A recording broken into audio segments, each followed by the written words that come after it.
This podcast is part of the Big Heads Media Podcast Network.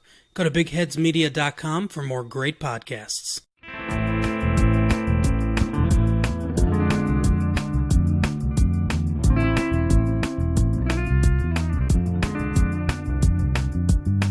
"5 minutes till the main event. Is this the way my life was spent? Now the winter of my discontent is about to turn a new year.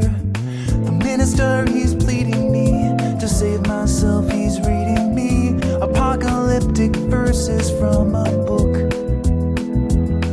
I squint my eyes to look at him and said, save your stories, Savior please, there's nothing left, there's nothing here for me. You will listen, you will see, there's nothing left, salvation don't come free."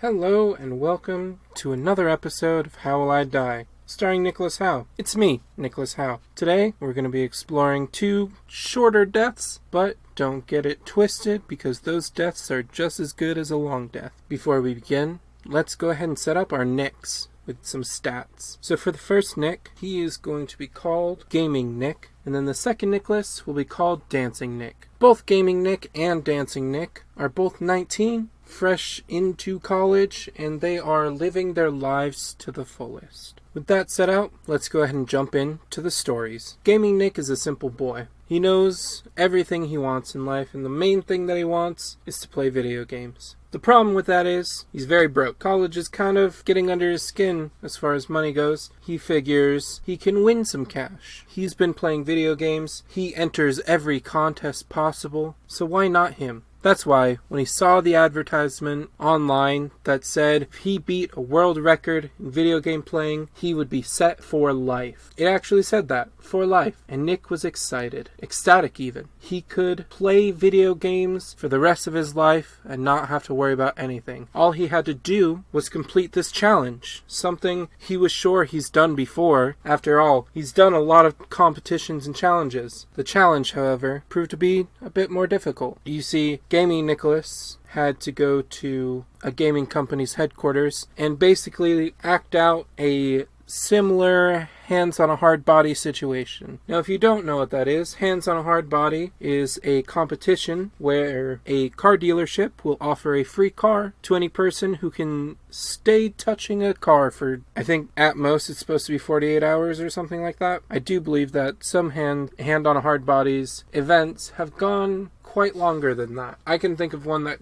went on for a week. That was a long time ago though. Instead of having to touch a car or even touch a video game console or a very specific video game, instead the challenge was to compete in a survival game. The rules were you weren't allowed to leave your seat except a 10-minute break every 8 hours, and you could not die in the game. Gaming Nicholas took this as the ultimate challenge. He figured out ways to get himself fed and showered. He constructed a nice chair that was perfect to sit in for long periods of time. But he was overzealous. He was too extreme in his methods because instead of eating, because that would take away game time, his plan was to insert an IV drip into himself. Now, that technically works sometimes as a replacement for food. However, it's not safe and shouldn't be done for a competition. But Gaming Nicholas knew this and he did not care. Rather, he expected to win because of his extremeness. He was going above and beyond, whereas his competitors packed sandwiches. Now the problem is that his IV was not a normal IV. Rather, it was a homemade item that worked in a similar way, but the bag that was used was not a proper item. His mother was helping him with the competition. She saw that his bag was soon to be empty, and she thought, he's been drinking a lot of water and not eating much. I should probably give him some food. Luckily, she had packed a can of tomato soup and was just trying to be a nice woman. she assumed that the cord went down into his mouth. She assumed wrong. So here was gaming Nicholas playing the survival video game and being pumped full of tomato soup. As painful as that sounds, it was over fairly quickly, as his body rejected the tomato soup, and eventually he just keeled over. The tournament continued around him as paramedics pulled him out and found a makeshift IV inserted into himself. And that's how Nicholas died, full of tomato soup, but in his veins. Dancing Nicholas is a bit more of a life liver. He would go out into the world and explore and just be a part of the world. One of his biggest things that he liked to do was to go into dangerous situations. And that's where we find him just before he dies. You see, him and his friends, Jeffrey, Danny, and Paulette, they all decided to go to an active volcano. Pretty cool, right? Nick thought so. So there he is at this volcano with his pals, his friends, his childhood chums. And he is just living his life, just enjoying the idea that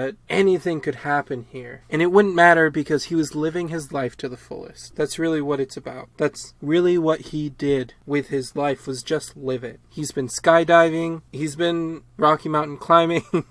He's ridden a bull. Sometimes when you live life too extreme or too excitedly, that has to end, as Dancing Nick learned. You see, he was dancing dangerously close to the edge of the volcano. Now, he was already in a restricted zone. He was breaking a lot of rules. All 4 of them were. But Nicholas, being the leader of the group, being the dumbest of the group, honestly, he wanted more. So he got closer and closer to the edge. As a beautiful song played over the radio, probably something by Selena Gomez, he started dancing, just throwing his limbs out. He was Fortnite dancing. Yeah, Fortnite's back in this again. He was just dancing, feeling the rhythm in his arms, legs, and heart. Not in his head quite, because he decided to start doing spins. I don't know about you, but every time I do spins, I get a little bit dizzy. Well, he did one too many spins, and he tried to catch his footing, and he stepped on a piece of ash rock and tripped, and he was too close to the side. So much like Gollum in The Lord of the Rings, he fell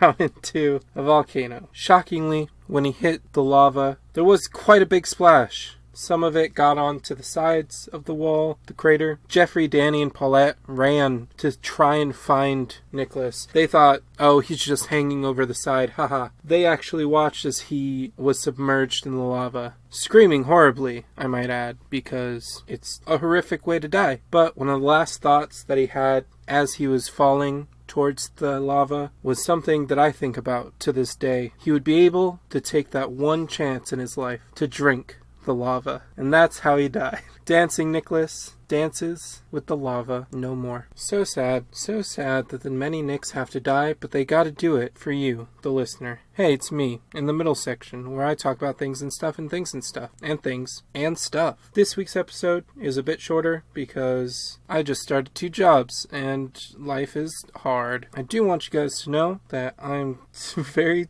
much so still making these, even though I waited till the last minutes of the last day of the week to release an episode this week, and I'm so sorry about that. I don't really have a valid excuse other than being very tired and just not having the energy to record an episode. Creativity is difficult. As a real quick thing, in addition to being creative with this just in general, I have a special plan for next week's episode. It's not a musical. I don't know why I'm saying that. Next week's episode is going to be a bit more scripted, and it's going to be very fun. I'm very excited for it. It's probably going to be a 2-parter or a 1-parter, and then I'm going to talk about it in the next episode. I don't know how I'm going to work it out. It's very fun. I'm very excited for it. Another thing I have to mention, because I'm going to mention it every time that I talk to you, is that I have stickers for you. I have a few dozen stickers and I want to get rid of them. I'm very tired and that's why I'm singing. So, if you want stickers, please just take them. Come to my home, enter my home, and take the stickers. Just kidding. Please don't do that, actually. If you know where I live, please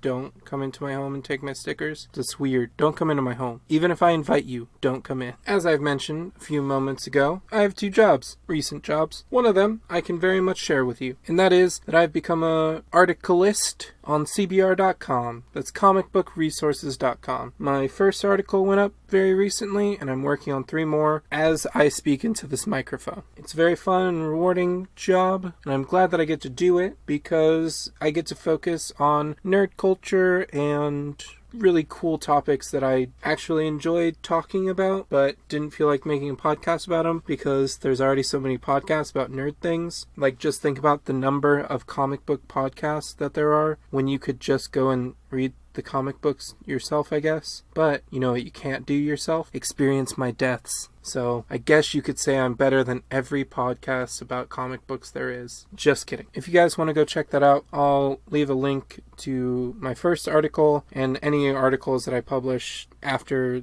this one. I'll put a link in just so that if you guys want to check them out, go ahead and do that. I guess that's my first promo this week. My second promo this week, however, is for Ringside. So let's go ahead and listen to Zach and Kevin with Ringside. Hey, I'm Zach. And I'm Kevin. And we're the hosts of the Ringside Podcast. We were annoyed by the lack of hockey coverage on local sports radio and decided that we were stupid enough to try and provide some ourselves. We have what we call the Ringside Guarantee.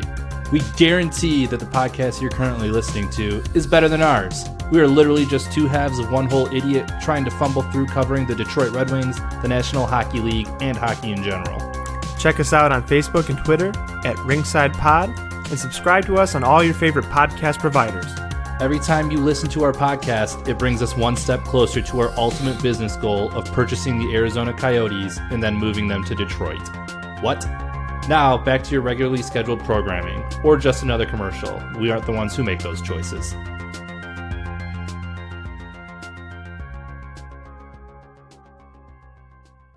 They're right. We're going back to the regularly scheduled programming. Enjoy the ratings and the look at the historical reasons why these 2 stories exist. Take it away, past me. The first story that we talked about actually happened. Not how I made it happen, because I obviously put my own spin of me on it. The actual event that happened is a lot worse, sadly. A woman who was, I believe, on life support in 2012, a woman by the name of Ilda. I'm not going to say her full name. If you Google the words injected with soup, you'll find many news stories about it. Basically what happened was her nurse had accidentally, instead of injecting the food into the food tube that she was connected to, injected it into her IV. It's an incredibly horrible death, and it's very sad that it's a real thing that happened in life, but mistakes happen and we all have to move on in life. Sometimes a nurse accidentally puts a needle in a wrong tube. Sometimes a mom puts tomato soup in her son's veins. You never know how life is going to happen. Now, I should note that Ilda's case in 2012, she didn't necessarily die from the soup being injected into her. She died from an embolism, which is a whole separate thing that you guys can discuss amongst yourselves. If that's, I don't know. I could not imagine being that nurse and dealing with that situation, like